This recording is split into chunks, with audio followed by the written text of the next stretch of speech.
मुच्यते। पूर्णस्य पूर्णमादाय पूर्णमेवावशिष्यते। ॐ शान्ति शान्ति शान्तिः।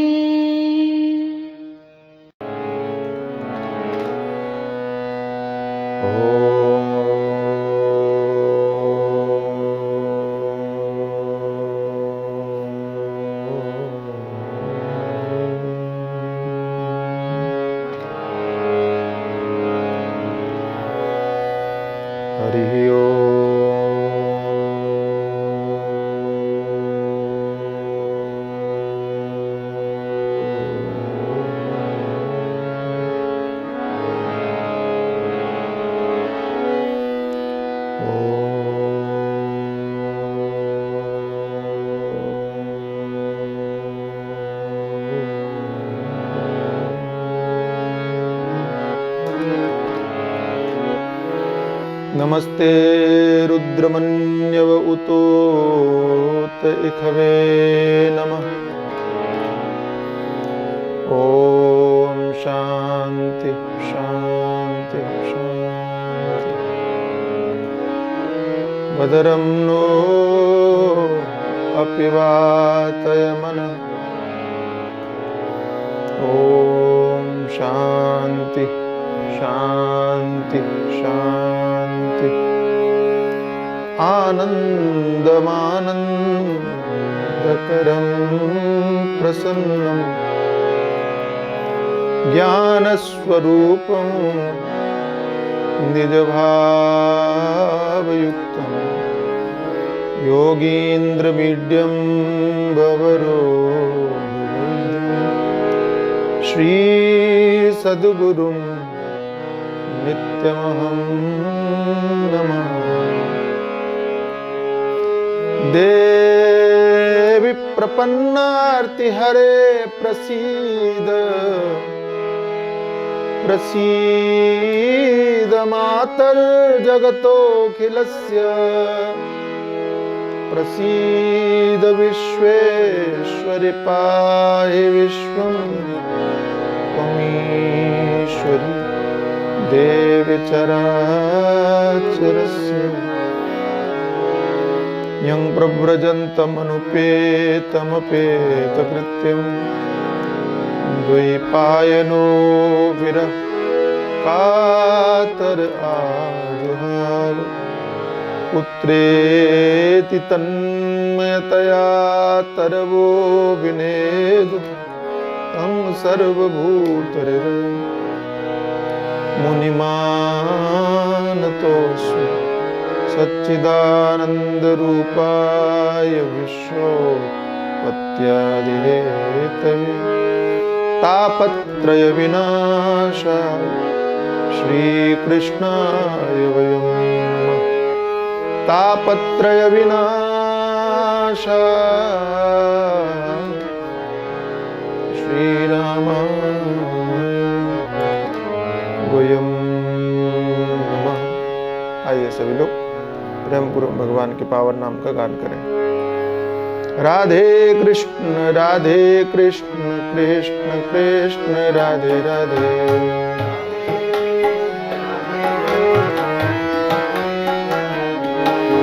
राधे श्याम श्याम श्याम राधे राधे।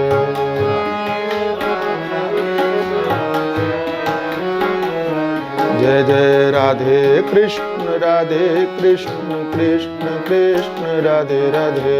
राधे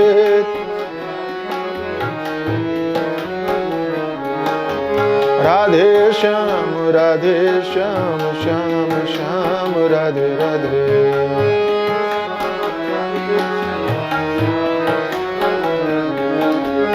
राधे कृष्ण कृष्ण कृष्ण राधे राधे।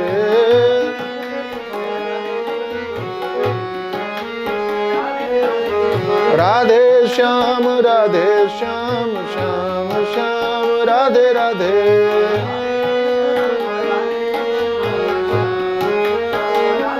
जय जय राधे कृष्ण राधे कृष्ण कृष्ण कृष्ण राधे राधे राधे कृष्ण राधे श्याम श्याम श्याम राधे राधे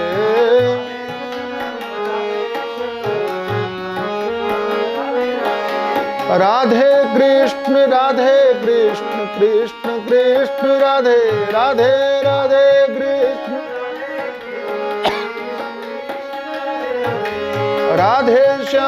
राधे श्याम श्याम श्याम राधे राधे राधे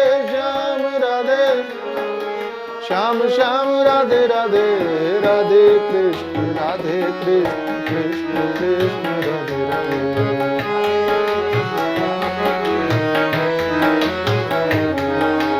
राधे राधे श्याम श्याम श्याम राधे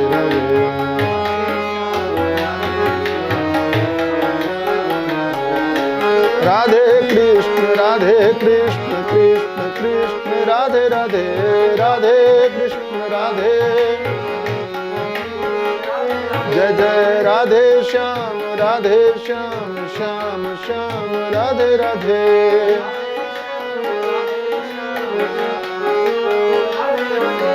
राधे कृष्ण कृष्ण राधे राधे राधे कृष्ण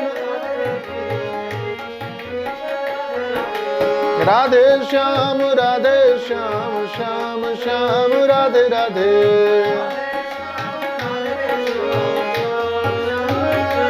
जय हो राधे कृष्ण कृष्ण राधे राधे राधे राधे श्याम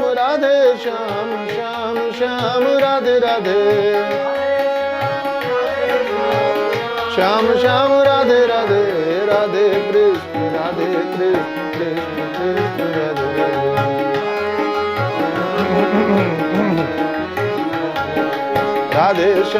राधे श्याम श्याम राधे राधे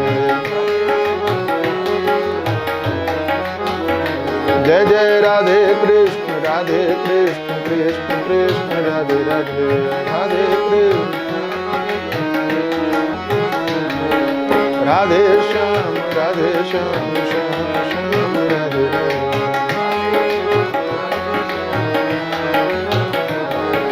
श्याम राधे राधे श्याम राधे राधे श्याम राधे राधे श्री राधा कृष्ण भगवान की जय सद्गुरुदेव भगवान की जय सच्चिदानंद भगवान की जय सनातन धर्म की जय श्री कृष्णचंद्र भगवान की जय श्री भागवत महापुराण की जय श्री बाबुलनाथ महादेव की जय श्री हनुमान जी महाराज की जय स्वामी श्री प्रेमपुरी जी महाराज की जय ओम नमः पार्वती पते हर हर महादेव। स्वामी श्री प्रेमपुरी जी आश्रम ट्रस्ट आयोजित मातु श्री वेलाबेन, पिता श्री मुलजी भाई एवं भाई श्री हरिराम दहिया स्मृति गीता चिंतन वाला के अंतर्गत विदुर नीति श्रवण कर रहे हैं आप लोग। छठा अध्याय 7वां श्लोक। नीवार मूलेंग दशाक वृत्ति सुसंशयात्माग्नि कार्येषु चोद्यः वने वसन्नतिथिष्व प्रमत्तो दुरंदर पुण्यकृतेश तापसः। तो कल हम लोगों ने चर्चा की थी कि सन्यासी कौन है,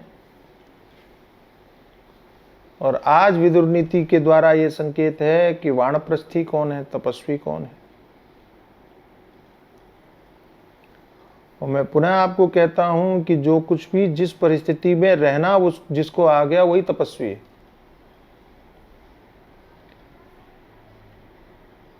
परिस्थिति के साथ में साम्य बिठाने वाला क्या है? सहनम सर्व दुखानाम अप्रतीकार पूर्वकम, वही तपस्या है। तो यहां उन्होंने बताया तापस कौन है?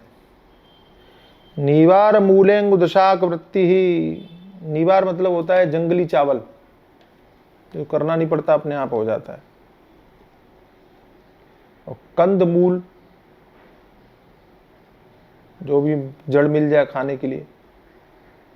और एक कोई चीज होती है इंगुद, मुझे नहीं मालूम है कि वो लिसोड़ा बोलते हैं, जंगलों में होता है ना? संस्कृत में बोलते हैं इंगुद। और शाक, निवार मूलेंगुद शाक वृत्ति ही। शाक, जो भी शाक सब्जियां मिल जाए पैदा होने वाली अपने आप स्वतः स्वभाव से, स्वभावतः, उन्हीं को खा के जो निर्वाह कर लेता है, जो भी मिल गया अपना खाया। उदर निवृत्ति के लिए, उदर वो क्या, क्षुधा निवृत्ति के लिए, उदर पूर्ति के लिए। वहां स्वाद की अहमियता नहीं है, स्वाद को महत्व नहीं है, उदर पूर्ति को महत्व है। और सुसंशयात्मा न सुसंयतात्मा, जिसने अपना मन अपने वश में कर रखा है। अग्निकार्येषु चोद्यः, अग्निहोत्र करता है, स्वाहादि करता है, हवन करता है। और वन में रह करके भी वने वसन्नत तिथिश्व प्रमत्तो, वन में रहने के बाद में भी अतिथि सेवा में सावधान रहता है। धुरंधर पुण्यकृतेश तापसः, वही व्यक्ति पुण्यात्मा, तपस्वी, श्रेष्ठ तपस्वी माना गया है। देखो कितनी विचित्र बात है कि अपनी उदर पूर्ति के लिए तो वो कोई प्रयत्न नहीं कर रहा, कोई प्रयास नहीं कर रहा, लेकिन देव कार्य के लिए अग्निहोत्र की व्यवस्था करता है। अपने स्वाद अथवा अपने लिए तो कोई भी प्रवृत्ति उसमें नहीं है, लेकिन अतिथि कोई आ जाए तो उसकी सेवा में सावधान रहता है, वो तपस्वी। अच्छा, हमारे यहां तो उल्टा है कि अगर हम तपस्वी हैं तो हमें किसी से लेना देना नहीं है। जैसे हम रह रहे वैसे ही आप रहो। गृहस्थ आश्रम में रहने वाले व्यक्तियों के लिए ये उचित नहीं है, ये ठीक नहीं है। तो हमने कई बार ऋषिकेश में, हरिद्वार में कई वानप्रस्थियों को देखा जो घर छोड़ करके और आश्रमों में रहते हैं। बड़ा अच्छा लगता है, आनंद आता है, उनको देख करके आनंद आता था। काफी समय की बात होगी, 93 में मैं था ऋषिकेश में। तो घर बार छोड़ के रह रहे हैं वो वहां पर, लेकिन फिर भी संतों के प्रति श्रद्धा है, अतिथियों के प्रति श्रद्धा है, सत्संग के प्रति श्रद्धा है। संतों को बुला के अपने उस कक्ष में और भोजन करवाते हैं, प्रेम पूर्वक, आनंद पूर्वक। प्रायः चातुर्मास में तो बड़ी भीड़ रहती तीर्थों में। अब तो कोरोना काल में तो सब जगह गड़बड़ी है, नहीं तो वृंदावन में श्रावण के समय पर तो क्या आनंद आते। और सभी प्रायः जितने भी लोग थे वो वृंदावन, हरिद्वार, ऋषिकेश, इन स्थानों पर चातुर्मास करने का संकल्प लेकर के जाते। और आज भी हमने देखा है, आज भी हमने अनुभव किया है, आपने सुना और देखा होगा कि प्रयाग मेले में एक एक महीने तक कल्पवास करते हैं हमारे गृहस्थ आश्रम में रहने वाले कुछ संकल्प सिद्ध लोग। और कभी आप जाना और देखना कि गंगा के तट पर शिविरों में रहने वाले वे श्रद्धालु, वे संकल्पनिष्ठ कल्पवासी, और कैसे अपने छोटे छोटे शिविर में भोजन आदि बनाते हैं, और कैसे वो संतों को बुलाकर भोजन करवाते हैं, कैसे वो अतिथि सेवा करते हैं, कैसे वो पूजन ध्यान भजन करते हैं। प्रेरणादायक है, देखना चाहिए, समझना चाहिए, अच्छी तरह से इस बात को समझना चाहिए।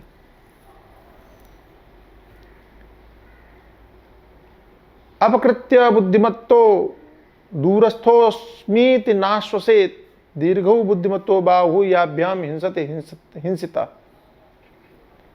पुनः एक बात स्मरण करवाया विदुर जी ने कि बुद्धिमान पुरुष की बुराई करके आप ऐसा सोच लो कि मैं दूर हूं इसलिए हमारा कोई कुछ नहीं बिगाड़ सकता। ये पहले भी कह चुके हैं, 5वें अध्याय में भी इस बात को संकेत किया है, और आप फिर बोले।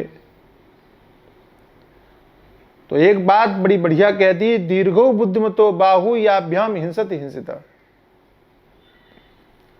तो बोले जो बुद्धिमान है उसकी बाहें बड़ी होती हैं, सताए जाने पर वो दूर से भी बदला ले लेता है। आप लोगों की यहाँ एक कहावत है ना, कानून के हाथ बड़े लंबे होते हैं, उनसे कोई बच नहीं सकता। ऐसे बुद्धिमान आदमी के भी हाथ बड़े लंबे होते हैं, कितना भी दूर रहे उनसे कोई बच नहीं सकता। इसलिए बुद्धिमान व्यक्ति को कभी सताना नहीं चाहिए। जिसके पास बुद्धि है उसको कभी तंग, उससे शत्रुता मोल मत लो, उससे बुद्धिमानी, उससे थोड़ा सावधान रहो। वो दूर हो कि कहीं भी हो, वो सताए जाने पर वो बदला छोड़ता नहीं, वो बिल्कुल नहीं छोड़ता।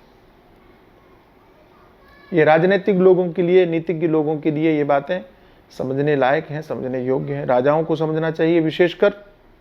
अब जैसे अमेरिका से कोई दुश्मनी मोल ले ले, भले ही अमेरिका कितनी दूर हो, छोड़ेगा थोड़ी। अभी कल ही मैंने सुना कि वो तालिबान वो बढ़ रहा था वहाँ, तो अमेरिका ने बम वर्षा करके वो 350 आतंकवादियों को स्वाहा कर दिया। अब वो सोचे इतनी दूर अमेरिका आने में टाइम लगेगा, ऐसा थोड़ी होता है। तो बुद्धिमान और समर्थ व्यक्ति से कभी भी दूर होने पर भी शत्रुता मोल नहीं ली जानी चाहिए। न विश्वसेद विश्वस्ते विश्वस्ते नाति विश्वसेत विश्वासाद भयम उत्पन्नम मूलान्यपि निकृन्तति। नीतिज्ञ लोगों के लिए ये बात भी कही और संसार में प्रचलित ये बात कही कि जो विश्वास का पात्र नहीं है उस पर तो विश्वास करना ही नहीं चाहिए, लेकिन जो विश्वास करने योग्य है उस पर भी आंख बंद करके विश्वास नहीं करना चाहिए।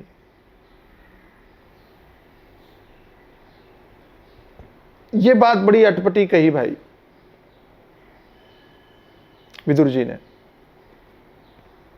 हम तो ऐसा सुनते आए हैं कि भाई आंख बंद करके विश्वास करो, लेकिन जो राजा है, जो स्वामी है, जो बड़ा है, जो समर्थ है, उसको अपने जीवन में यह सावधानी आवश्यक रूप से लागू करनी चाहिए कि किसी पर भी आंख बंद करके विश्वास नहीं करना चाहिए। बोले किया तो आहा विश्वासात भयम उत्पन्नम मूलान्यपि निकृन्तति। अगर आपने विश्वास किया तो ऐसा समय जरूर आएगा कि आप उस विश्वास के कारण अपने जीवन में अत्यंत दुखी और पीड़ित होंगे। क्यों? क्योंकि मनुष्य का स्वभाव है, वो कब बदल जाए कोई नहीं जानता। दैवो न जानाति कुतो मनुष्य, आपने सुना है ना।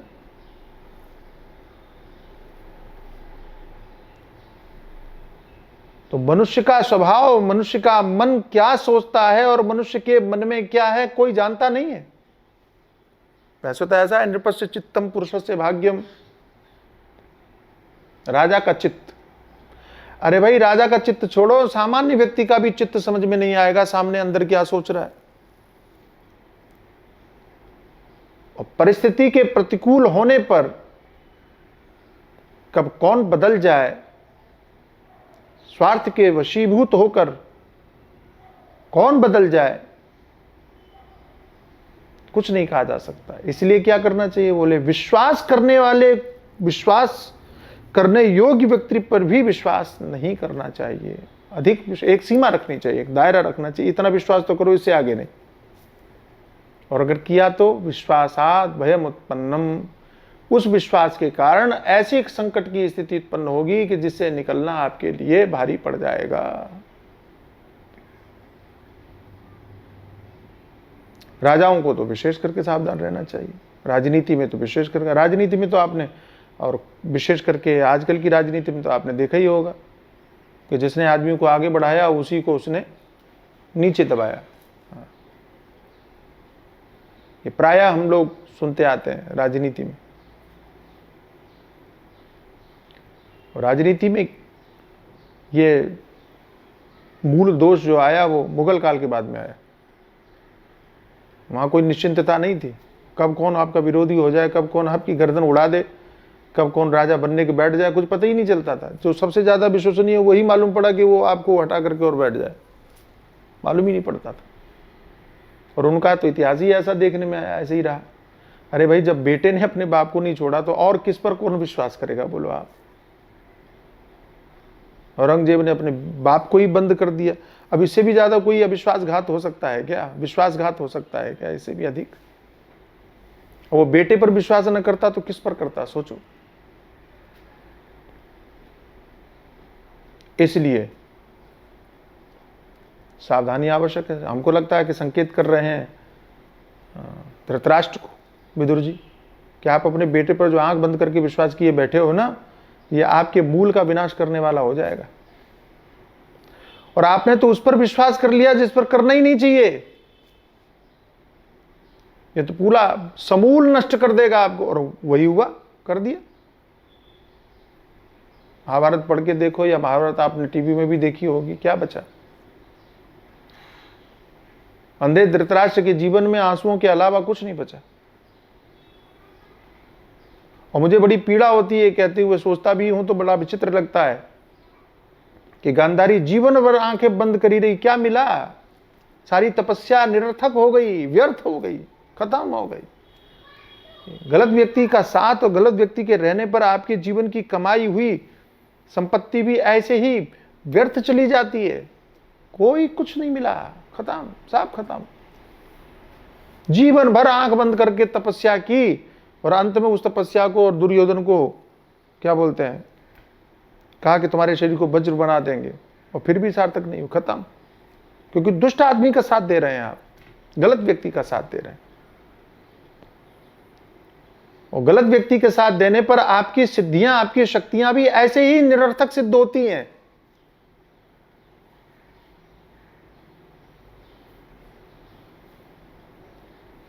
कई बार अजीब लगता है, अमेरिका ने पाकिस्तान को, और F-16 बड़े अच्छे उन्नत विमान थे, और कहने वाले कहते हैं भारत के पास में ऐसे विमान उस समय नहीं थे। ये तो अभी राफेल आ गए, नहीं तो राफेल से पहले हमारे पास में MiG-21 या मिराज यही विमान थे, और तो कोई था ही नहीं। और उनकी तुलना में पाकिस्तान के पास में बेहद उन्नत शैली के अमेरिका के F-16 थे। आधुनिक विमान कहा जाता था उनको। कई लोग आलोचना भी करते थे, बताओ पाकिस्तान ने इतने बढ़िया विमान ले लिए, भारत के पास ये भारत के राजनेता क्यों नहीं सोचते हैं? भारत के राजनेता वहाँ संसद में भाषण देते थे, कहते थे हमारे पास पैसा ही नहीं है। मतलब पर पाकिस्तान के पास पैसा है, भारत के पास पैसा नहीं था 2014 से पहले। और 2014 के बाद में पता नहीं भारत के पास में पैसा कहाँ से टपक पड़ा। इतने सारे राफेल भी खरीद रहे हैं, हेलीकॉप्टर भी खरीद रहे हैं, सेना के लिए वो भी खरीद रहे हैं, ये भी खरीद रहे हैं, वो भी खरीद रहे हैं। ये लोगों को देखना चाहिए। अब हुआ क्या कि जब एयर स्ट्राइक किया तो भारत के पास तो उन्नत विमान थे नहीं। आपने प्रधानमंत्री जी के द्वारा सुना भी होगा कि अगर हमारे पास उस समय राफेल होता तो हमको विमान भेजने की जरूरत ही नहीं पड़ती, वहां जाने की जरूरत नहीं पड़ती, यहीं से हम काम तमाम कर देते। लेकिन उस समय पर वो MiG-21 या मिराज यही विमान थे, और इनसे भारत ने एयर स्ट्राइक किया।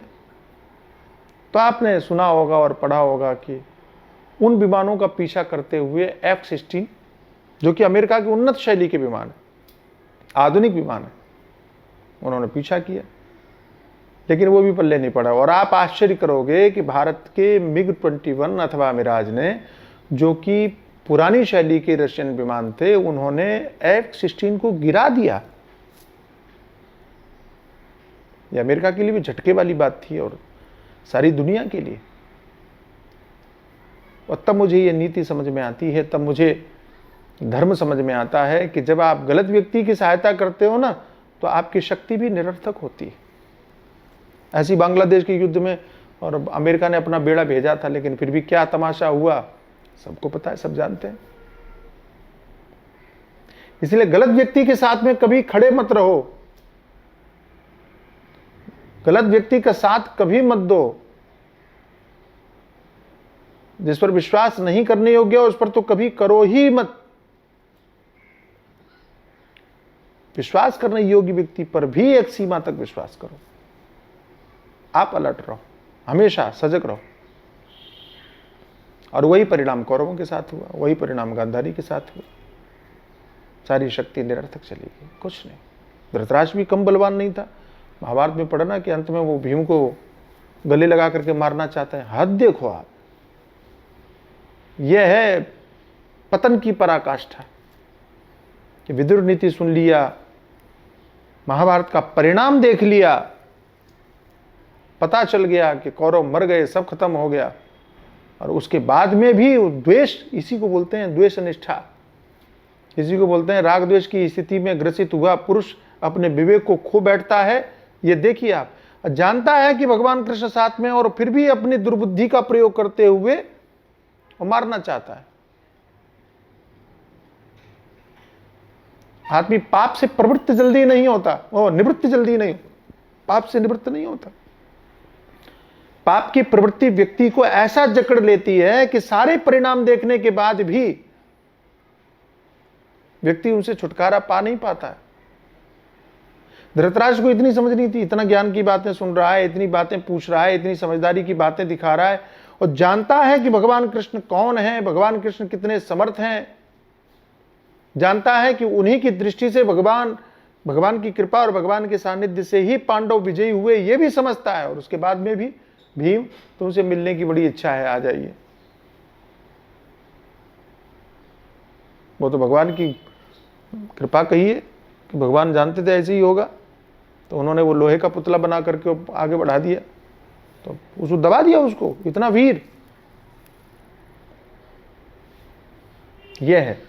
पापमयी प्रवृत्ति जल्दी पीछा नहीं छोड़ती। अच्छा, भगवान अब सोचें ये तो अंधा आदमी है, सब विनाश देख लिया, अब तो इस पर विश्वास किया जा सकता है, और विश्वास करके और भीम को भेज देते तो क्या होता? खत्म खेल। भगवान ने विश्वास नहीं किया भाई। ये सावधानी अत्यंत रखना। वैसे तो भगवान बड़ा सम्मान करते धृतराष्ट्र का, तातशी तातशी तातशी कहते, बहुत सम्मान करते, लेकिन सम्मान के बाद में भी विश्वास नहीं किया, और करते तो सब खत्म हो जाता। अच्छा, विश्वास जीवन में करना तो दो ही लोगों के ऊपर करना, आंख बंद करके विश्वास करना तो केवल दो लोगों के ऊपर। एक भगवान के ऊपर, कि वहां विश्वास की हानि नहीं होगी, और एक सदगुरु के ऊपर, गुरुजनों के ऊपर। वे आपका कभी अहित नहीं करेंगे, वे कभी आपका बुरा नहीं करेंगे। ये विश्वास की बात आपके व्यवहारिक क्षेत्र में है, सामान्य लोगों के जीवन के लिए है, लेकिन भगवान और सदगुरु, इनसे आपकी कभी हानि हो नहीं सकती। आंख बंद करके विश्वास करोगे तो भी आपका कल्याण ही होगा। आंख बंद करके विश्वास करोगे गुरुजनों के ऊपर तो भगवान भी आपका अहित नहीं होने देंगे। आपने सुना ही है कि किसी चोर ने और किसी राजकुमारी की भावनाओं को ठगने के लिए और महात्मा का वेश बना के पहुंच गया, तो भगवान दर्शन देकर के बचाने आ गए। ये क्या है? भगवान भी आपको दुखी नहीं होने देंगे अगर आपने यहां विश्वास किया तो। अनीशीर्षुगुप्तदारश्च संविभागी प्रियं वद लक्षणो मधुरवाक् स्त्रीणां न चासां वशगो भवेत्। तो मनुष्य को चाहिए कि वो ईर्ष्या रहित स्त्रियों का रक्षक हो। अनीशीर्गुप्तदारश्च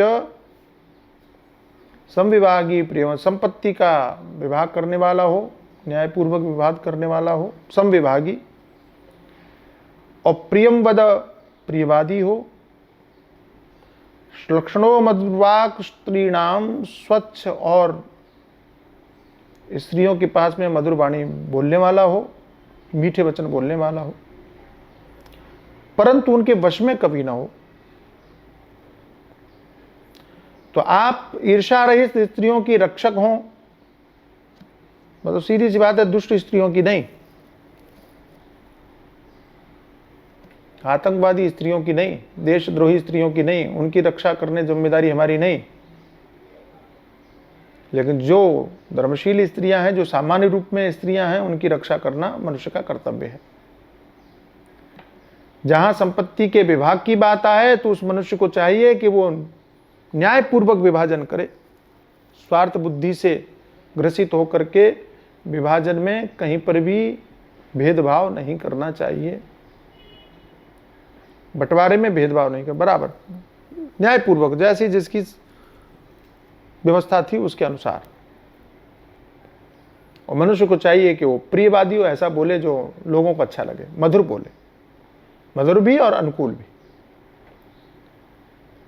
और स्वयं साफ रहे, साफ सुथरा रहे, कपड़े उपड़े भी साफ रहे, शरीर भी स्वच्छ रहे।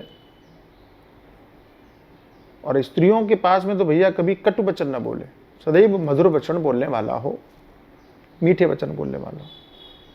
लेकिन न चासाम वशगो भवेत्, मीठे वचन तो बोले, उनके वश में कभी ना आए। ऐसा नहीं मीठा बोल बोल के खुद ही इतना फंस गया कि बेचारा वो निकल ही ना पाए, ऐसा नहीं होना चाहिए, क्योंकि स्त्रियां फंसाने का काम करती हैं भाई। इसलिए व्यक्ति को सावधान होने की आवश्यकता है, बचने की आवश्यकता है। कई लोगों की मानसिकता ऐसी है कि हमारे धार्मिक शास्त्रों में स्त्रियों के प्रति कुछ ऐसी ही भावना रखी जाती है, जहां देखो वहां स्त्रियों को कमतर करके दिखाया जाता, ऐसा प्रचारित किया जाता है। देखो यहां पर भी स्त्रियों के लिए कहा, अरे वे पुरुषों के लिए क्यों नहीं कहा? पुरुषों से तो लड़ने के लिए कह रहे हैं भाई, पुरुषों पर तो विश्वास करने के लिए नहीं कहा, किसी कैसा भी विश्वास करने के योग्य नहीं कहा। लेकिन स्त्रियों के लिए तो ये कहा कि उनसे कटु वचन न बोले, उनकी रक्षा करे, ये तो कहा, ये भी तो देखो। और अगर आपको लगता है कि हमारे शास्त्रों ने स्त्रियों की महिमा को नहीं कहा है, तो अब अगला श्लोक पढ़ो आप। उस श्लोक में इन्होंने बहुत स्पष्ट कर दिया, पूजनीया महाभागाः पुण्याश्च गृहदीप्तयः स्त्रियः श्रियो गृहस्योक्तास्तस्माद् रक्षा विशेषतः।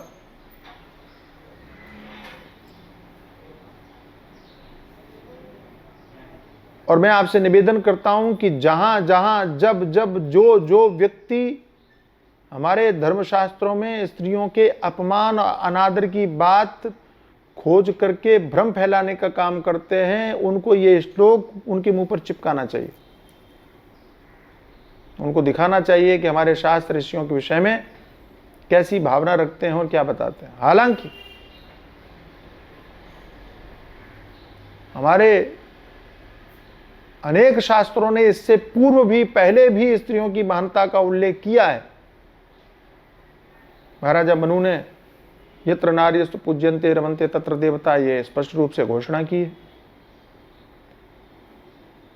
हमारे ऐतिहासिक या पौराणिक कथानकों में स्त्री की महिमा, स्त्री का निर्णय, स्त्री का वर्चस्व देखने को मिलता है।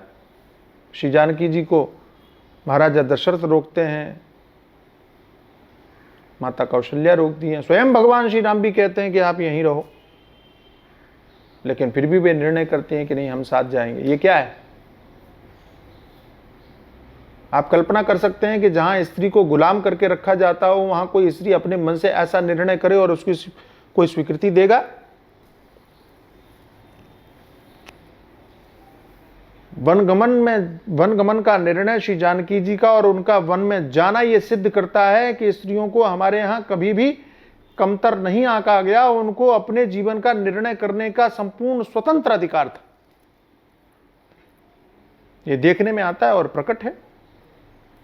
और यह भी देखने में आता है कि रावण जैसे दुष्ट व्यक्ति को भी उपदेश करने के लिए स्त्रियां कितनी समर्थ हैं, कितनी ज्ञानवान हैं, कितनी तर्कशील हैं, कितनी साहसी हैं। कि आप समझिए और देखिए और विचार कीजिए कि जिस रावण को टोकने में, बोलने में, समझाने में मंत्री लोग भी डरते थे, और उस रावण को मंदोदरी ने साफ साफ कई बार सुनाया, बिना डरे, बिना हिचके। ये क्या है? स्त्री गौरव ही तो है, और क्या है?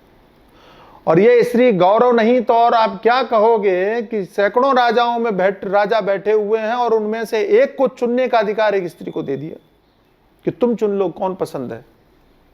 आप किसी का भी निषेध कर सकती हैं, आपको अधिकार, आपको स्वातंत्र है, आपकी स्वतंत्रता है। वहां मार्केट में स्त्री नहीं है, मार्केट में लड़के बैठे हुए हैं। वैल्यू किसकी है, कीमत किसकी है? स्त्री की कीमत है, वो चुन रही है।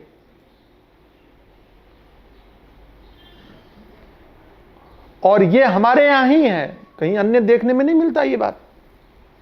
स्त्री का गौरव देखिए, इससे बड़ा गौरव क्या होगा कि 100 वीर पुरुषों में से किसी एक को चुना तो 99 का निरादर किया ना उसने, पुरुषों का निरादर किया स्त्री ने।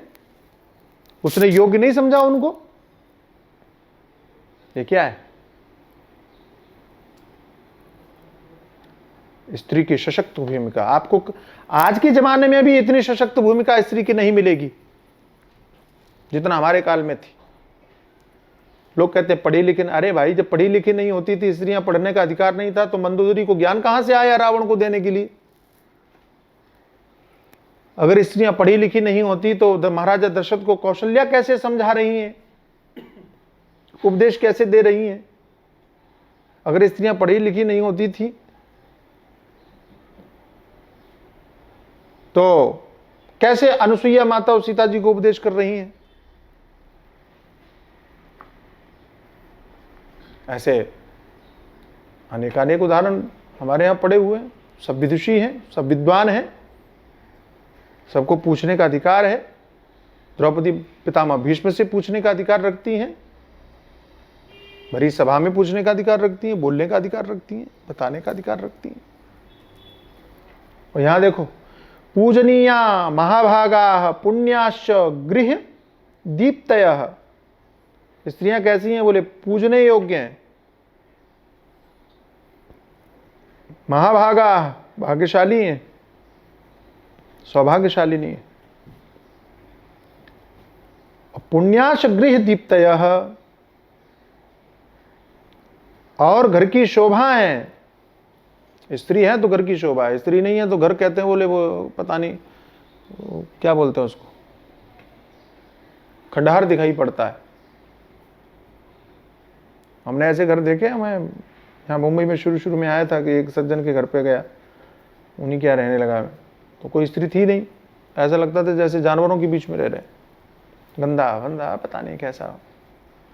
फिर उनकी श्रीमती जी आ गई तो वही घर इतना बढ़िया लगने लगा कि आप पूछो मत। आज भी ऐसा देखने में आता है। शोभा है, स्त्री से घर की शोभा है, इसमें कोई दो मत नहीं। और गृहस्थ आश्रम तभी है जब स्त्री है। अगर स्त्री नहीं है तो गृहस्थ आश्रम का कोई मतलब ही नहीं है, तो गृहस्थ आश्रम है ही नहीं। स्त्रिया श्रियो गृहस्योक्ता। घर की लक्ष्मी कौन है? स्त्री है। वाह। घर की संपत्ति कौन है? स्त्री है। घर की शोभा कौन है? स्त्री है। घर की पूजनिया कौन है? स्त्री है। घर का सौभाग्य कौन है? स्त्री है। और क्या चाहिए आपको?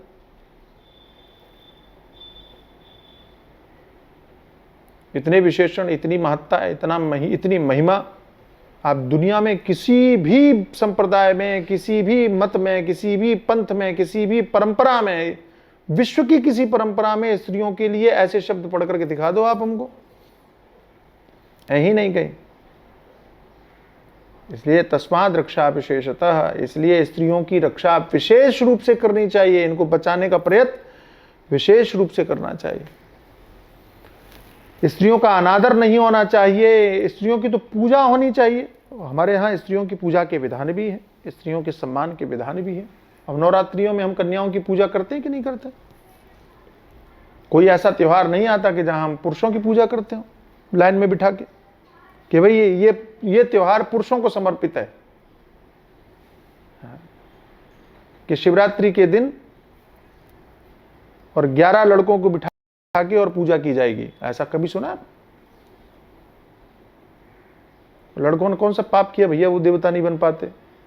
लड़कियों ने कौन सा पुण्य कर दिया, वो देवी बन जाती और उनकी पूजा करते हैं। बचपन से ही आपके मन में उनके प्रति आदर भाव रखने के लिए शास्त्रकारों ने निर्णय किया कि वे स्त्रियां देवी हैं, उनकी पूजा करो, सम्मान। इसीलिए बचपन से कन्याओं के प्रति सम्मान आदर का भाव होने के कारण हमारे पौराणिक काल में, कि पुराने भारत में कभी बलात्कार की घटनाएं आपको देखने को सुनने को नहीं मिलेंगी।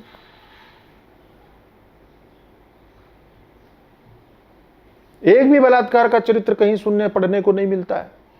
कोशिशें की, हरण किया, अपहरण किया, लेकिन उनका प्रभाव देखिए स्त्रियों का, कि रावण जैसे व्यक्ति को भी हिम्मत नहीं पड़ी कि बिना इच्छा के सीता जी का और बलात्कार कर सके।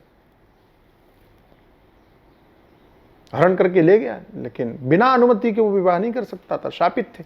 ये शापित होने का अर्थ क्या है?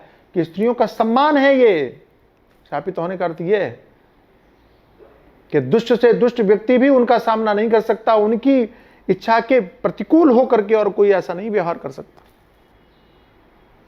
ये आदर भाव है, अद्भुत। हमारे यहां तो गलत अगर काम किसी ने किया, इच्छा के विरुद्ध अगर किसी ने काम किया, इंद्र को भी शाप का भागी बनना पड़ा। हमारे ऋषियों ने तो इंद्र को भी नहीं छोड़ा। मनुष्यों की तो बात छोड़ दो, आप तो यहां पर लड़कों को सजा देने में भी, दंड देने में भी और भेदभाव करते हैं कि किसी वर्ग विशेष का वो कोई व्यक्ति है तो उसको भैया उसको उम्र का हवाला दे करके उसको छोड़ दो।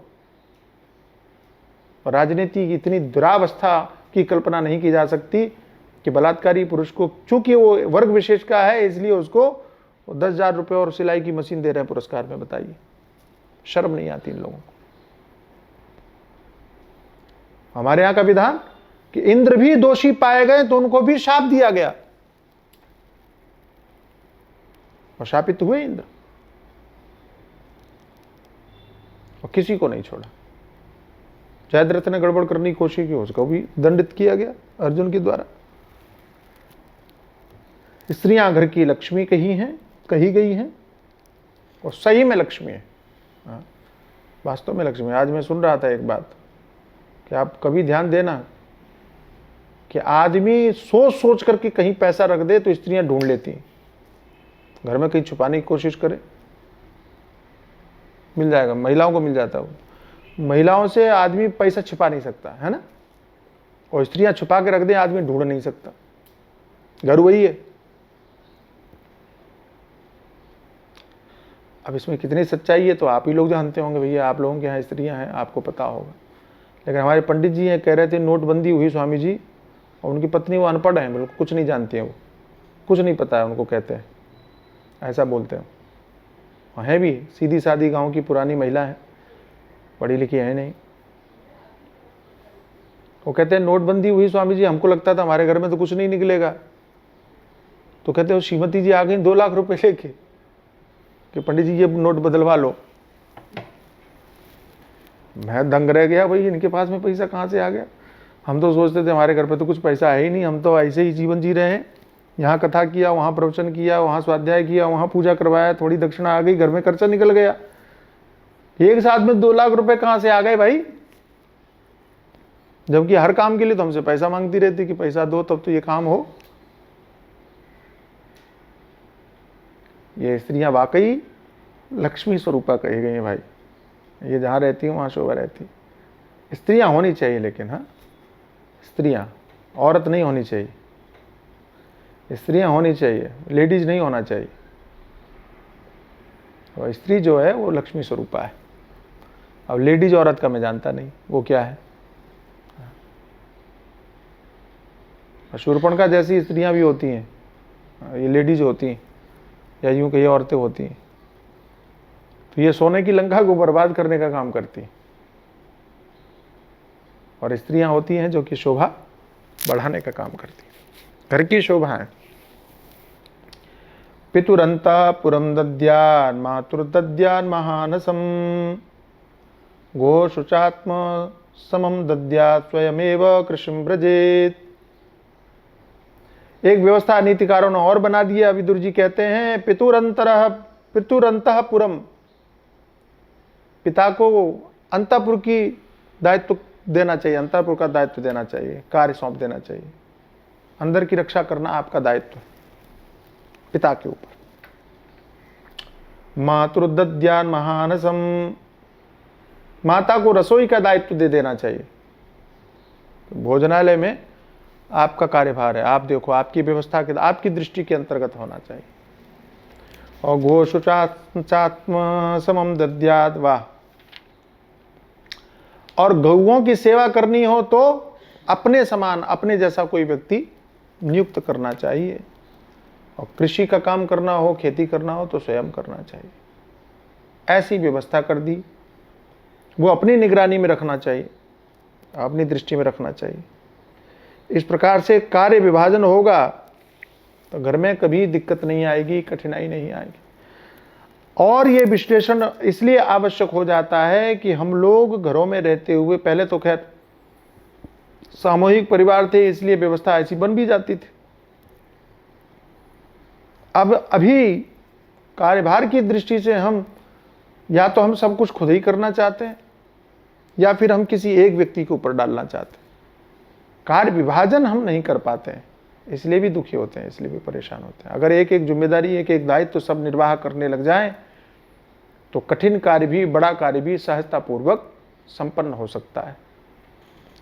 लेकिन हम चाहें कि सारा काम हम ही कर लें या सब पर हमारी ही दृष्टि रहे, सब हम ही देखें, तो भी गलत है।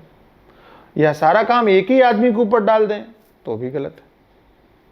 सब एक विभाजन होना चाहिए, सम्यक रूप से विभाजन। आप ये देखो, आप ये देखो, आप ये देखो, ऐसे ऐसे व्यवस्था बना करके अगर जीवन में रहते हो तो फिर जीवन बहुत सहज और सरल और आसान हो जाता है। वृत्तिर्वाणिज्यचारं च पुत्रैः सेवेत तद्विजान् अद्भ्योग निर्ब्रह्मता क्षत्रमश्मनो लोहमुत्थितं तेषां सर्वत्र गम तेजा स्वासु योनिषु शाम्यति। सेवकों के द्वारा वाणिज्य अथवा व्यापार, पुत्रों के द्वारा ब्राह्मणों की सेवा करे। अच्छा, व्यापार और वाणिज्य करना है तो वो सेवकों के द्वारा करवाना चाहिए, और ब्राह्मणों की सेवा करनी है तो पुत्रों के द्वारा करवानी चाहिए।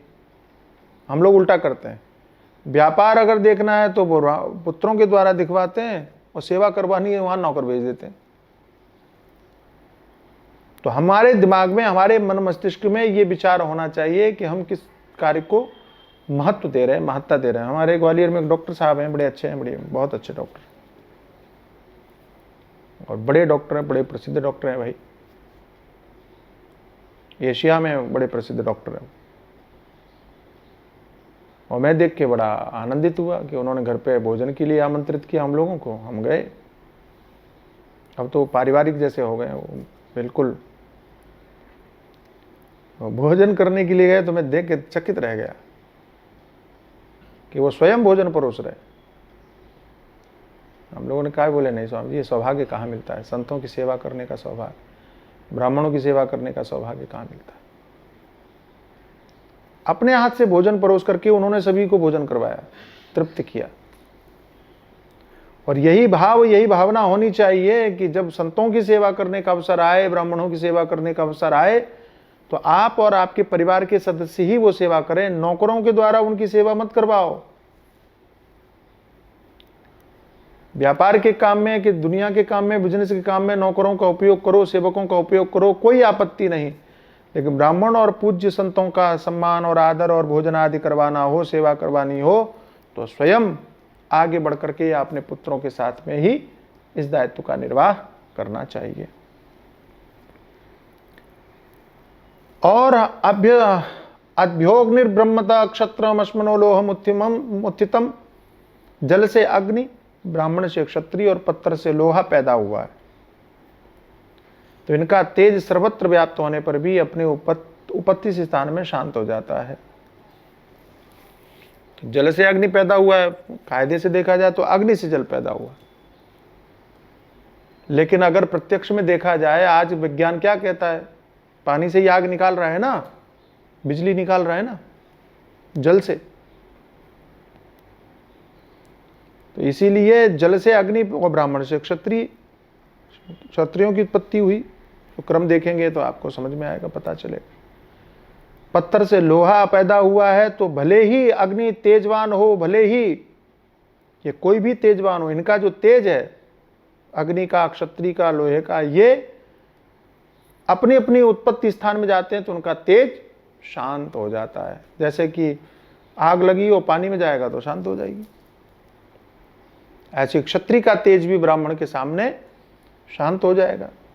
लोहे का तेज भी पत्थर के सामने शांत हो जाएगा। कैसे शांत हो जाएगा?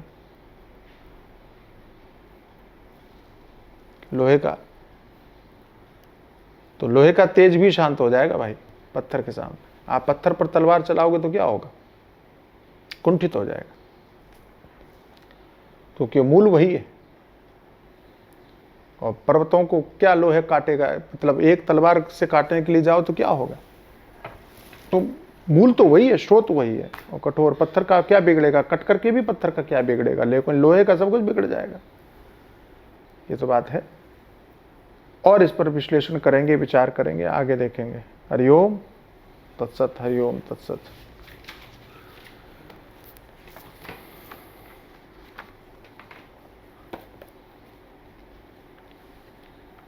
भजन गाते हैं आज।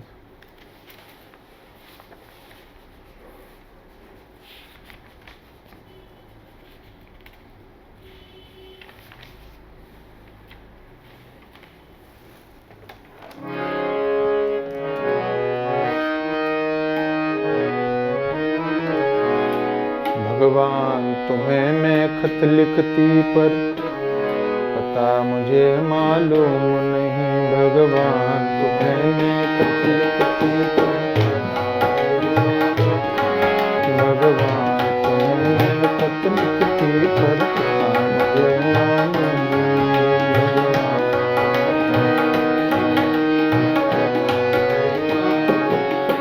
ओम नमः शिवाय, ओम नमः शिवाय, ओम नमः शिवाय, ओम नमः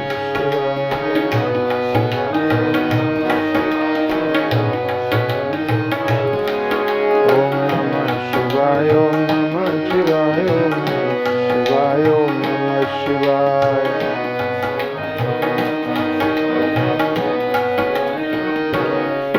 भगवान तुम्हें मैं खत लिखती पर पता मुझे मालूम नहीं।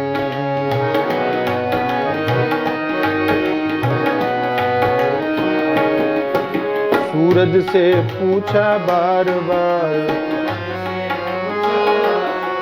सूरज से पूछा बार बार, कलियों से भंवरों से पूछा बार बार, भंवरों से पूछा बार बार, कलियों में छुप कर बैठे हो पर क्या मालूम।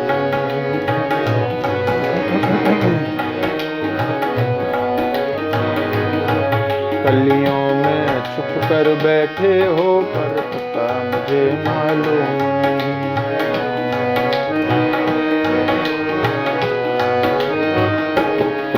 ओम नमः शिवाय, ओम नमः शिवाय, ओम नमः शिवाय, ओम नमः शिवाय।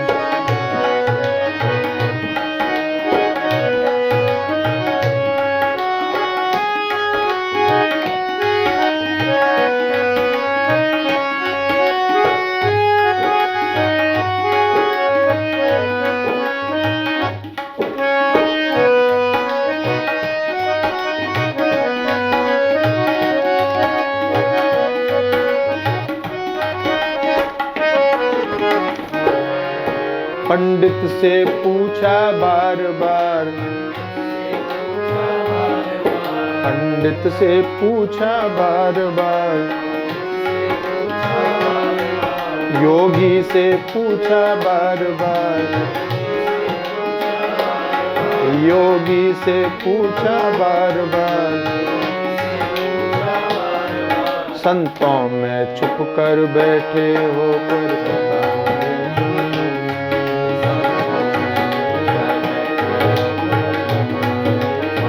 मालूम नहीं। संतों में छुप कर बैठे हो पर पता मुझे मालूम नहीं।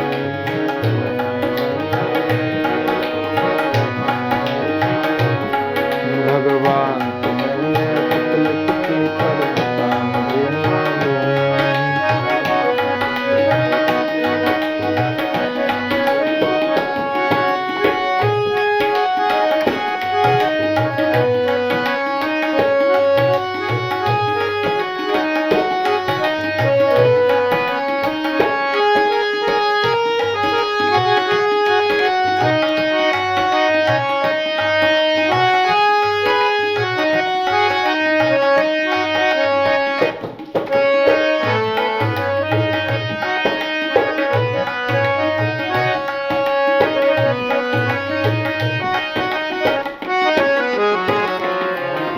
कैलाश में पूछा बार बार, जय जय कैलाश में पूछा बार बार, काशी में पूछा बार बार, हे काशी में पूछा बार बार, भक्तों के हृदय में रहते हो पर पता नहीं मालूम।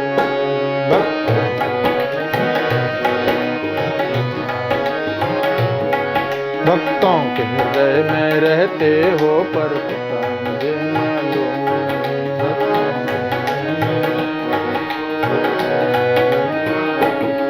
भगवान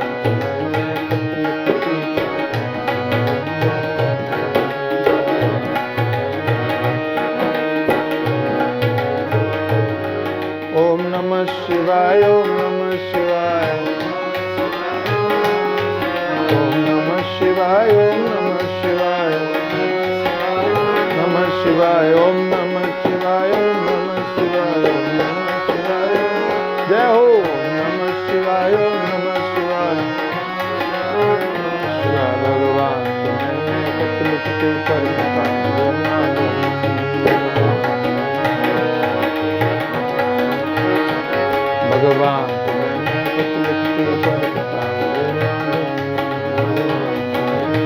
पता गुरुदेव भगवान की जय।